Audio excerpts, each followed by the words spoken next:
and welcome to Theros Chaos Season 2, the continuation of our Mythic Odysseys of Theros campaign, where we've had a little bit of a break, enjoyed some in-game adventures, and we are returning. I am Satyr Atlas, your Dungeon Master, and, well, let's have a bit of a recap as to the story so far. So the world of Theros is one of gods and heroes. The gods, from their home in the stars, meddle with the lives of mortals, while monsters of all shapes and sizes ravage the world. All the while, heroes earn titles and names for their deeds, granting them otherworldly power in the form of epithets.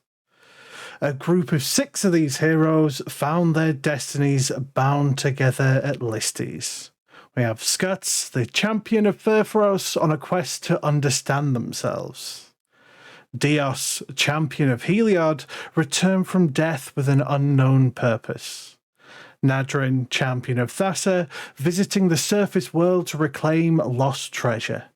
Zulk, champion of Faraka, fleeing for their lives from past misdeeds.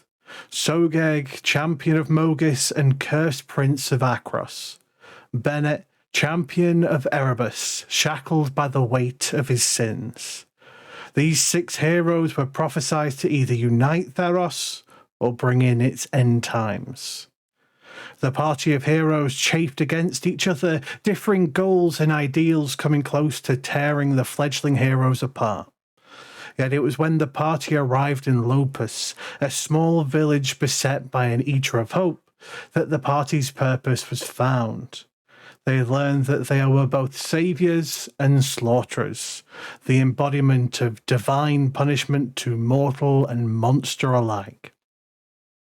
But it wasn't just the gods that had plans for our heroes. The Archons, monsters of great power and fiendish intellect, knew the potential of the heroes. Ekidana, great witch of the land and adoptive granny of Skuts, convinced the young Unibor to give up on the gods to enact her will. Ashiok, witch of nightmares, also wormed their way into Zulk's mind, seeing the rat folk as a useful tool for chaos. And yet the party of heroes remained together, as tensions between the gods of Theros began to rise.